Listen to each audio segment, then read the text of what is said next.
لیدونکو تاسو ګورئ د سوات په هکله باندې خصوصي خپرونه د سوات په حالاتو باندې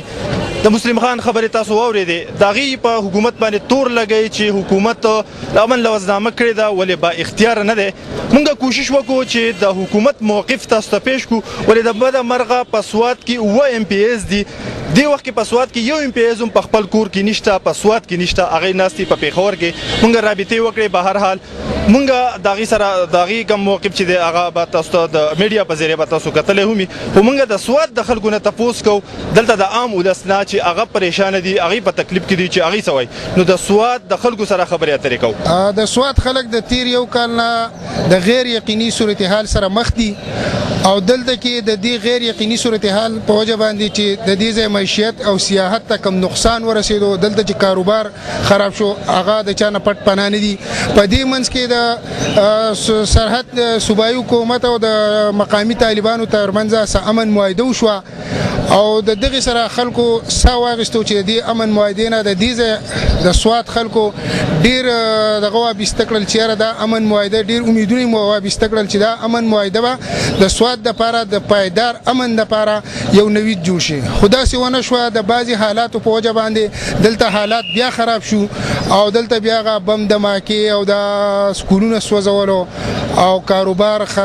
بیا کم چې تیر یو کال کې کم صورتحال و نن د سوات خلکو ته بیا د هغې صورتحال مخه ده. د سوات د خلکو دا مطالبه ده چې په سوات کې د زوړ امن بحال شي د طالبانو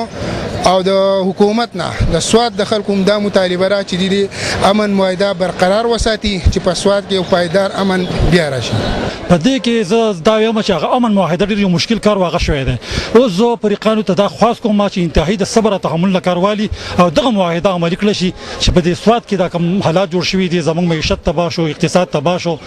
تعلیم تباه شو چې دا هر څه چې کوم دی واپس ریپلیس شي او امن په دې خطه کې راشي. نو زه د دې ذهن مالک یم چې بیت الله مسعود صاحب ته د تحریک طالبان کوم مشران چې دا غو تم خواست کوم چې هغه انتهایی د صبر او تحمل نه کار والي یعنی فی مشران تم دا خواست کوم چې کوشش وکړي او دغه معاهده چې کوم شوی د نشي د عملي شي او په دې خطه کې امن قائم شي. تر کومې پورې چې د سوات کې د امن معاهدې د صوبایي حکومت او طالبانو ترمنځ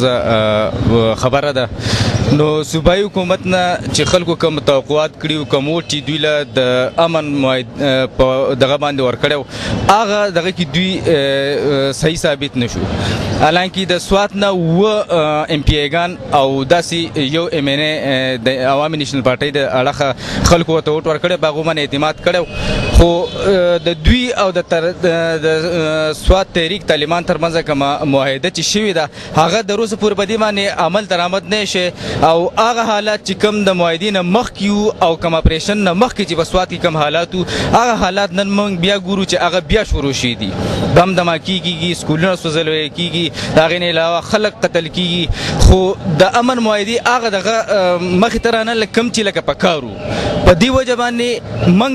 د صوبایي حکومت نه هم دا دغه کوو چې هغوی دي هغه کوم 14 یا 15 نکات چې د تحریک طالبان سوات سره دوی دغه کړي دي په هغې باندې زر تر زره عمل درآمد وکړي او د تحریک طالبان سوات د واکدارانو نه هم دا مطالبه کوو چې هغوی دي هم د سوات د عوامو او د سوات کې د امن د راوستو دپاره هم په خپل رویه کې لچک پیدا کړي. صوبایي حکومت زموږ نه د ووټ چې اغستی هم په دې وجه اغستی چې هغو به امن راولي. د امن په دغې لړ کې هغو چې څومره هلې ځلې کوي د سوات خلک د هغو سره په دغې کې ملګري دي او هغو که فرض که د حکومت مزې یوازې اخلي او د امن هغه هلې ځلې او په دغې کې چې دی نو هغو څه تګودو نه کوي یا د طالبانو نو د دواړو د کمبینیشن د داسې جوړ کړي چې لکه د سوات خلکو ته فایده وځي. د سوات د خلکو کاروبار تباه شو. د سوات چې دي تاسو صحافیان چې اهم کردار پکې ادا کولی شئ چې د دې ټولو خلکو د کاروبار ته څومره نقصان ورسېد. د کالام هوټلې بندې دي دلته سکولونو کې چې دی نو ماشومان چې دي هغه سبق نشي ویلی سبقونه چې دي ماشومان هغه اوس پکې تازه وخت کې د صحت په دغه کې د پولیو کیسز پکې رالل نو دا ټول خبرې چې دا موږ په دې ختمولای شو چې افهام او تفهیم سره حل کو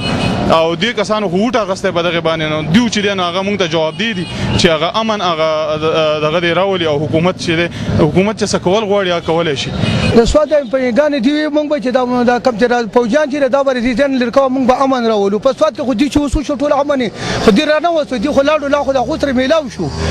خلکو کارونه روبارونه هر څه دي په د شتلو پارټي د حکومت خراب شو لکه دي چې دا وسو سی وی دی چې موږ پټانان یو دا بلا متریو کنه نه دي براغلي و دي خلکو ته وري چې تاسو دې نه ودی خلک امن خو په دې طریقه راځي دي څنګه راځي چې دی وته وي دی په کور نه چې هغه ته تاسو امن درو دا په امن نه راځي دی وټونه په دې باندې واغسو کچري دي نشي کولای چې باګان دي ورکه خلک بدن ارتر خپل کار کوي کنه نو ولی خان جی وی او ته خو دې ما پلان کې تر پختل مرسته کوم ته پختل مرسته کوم پختل خو دې لالي ته خو د خلکو باندې حلال کو په دې پوجان دي کو څه کوي سوال امن نو دا ټول خلک غریبانان په ټول ځای خپل روزګاری غلاګانی کېږي په یو ځای کې مکان باغ په یو ځای کې دا ټول د لو لګي د لاسره خلک لګي دي دغه د پارندې لګي څوک به خپل راولي ولا لو څوک څه د کې د پرېړو ولا غریبانان دغه کې گاډي چلے هغه دي تنګي بل څوک دي تنګي ډوړي دار سره بغلاګانی دا نه کوي دا خو دې لپاره راوځي چې موږ بر امن راولو موږ ور دي خلکو لپاره دا وکړو دا دغه ټول وی چې موږ دا راوځي دي دغه دي راولي امن کنه دي خو دې لپاره دا نه دی راوځي امن کتونکو د سوات نه خصوصي خبرونه تاسو کته په سوات کې چې کم د صوبایي حکومت او د مقامی طالبانو ترمنځ امن لوزنامه شوې ده دغه په اړه کې زموږ خصوصي پروګرام په پروګرام کې تاسو د تحریک طالبان ویان حاجی مسلم خان دغه خبره واورېده د کې چې نو د عام خلکو خبره تاسو واورېده صوبایي حکومت موقف او اوریدو د لپاره موږ ډیر کوشش وکړو چې دلته کې د سوات نه کم او ام پی اس منتخب شوی دا سره رابطه وکړو ولې د بد مرغه په سوات کې غیر یقیني صورتحال لوجنه دغه ام پی اګان یا په پیښور کې دي یا د خپل کورونو پورې محدود دي سوات چې د تیر 2 کالو راسي دلته امنیت خراب دی یو لوی فوزي اپریشن دلته کې شو په سوات کې د دنیا د ټول لویا د ټول اوګدا د شپې کرفیو د 13 میاشتو نافذ ده په سوات کې اوسم شل زرنه سیوا پوسټ چې هغه موجود دي زې په ځای چک پوسټونه دي د جنکو سکولونه روزانه تباکیږي سوځولای کیږي دلته کې دماکي کیږي چاودنې کیږي نن د هر سواتی نن د هر یو وګړي په خوله باندې دا سوال لې چې د سوات امن به څنګه ټیکيږي د دې زموار سوکتي دا امن به سوک ټیک کوي کتونکو هم د دې سره زموږ د پروګرام وخت پای ترسي تاسو نه اجازه غواړو د الله په امان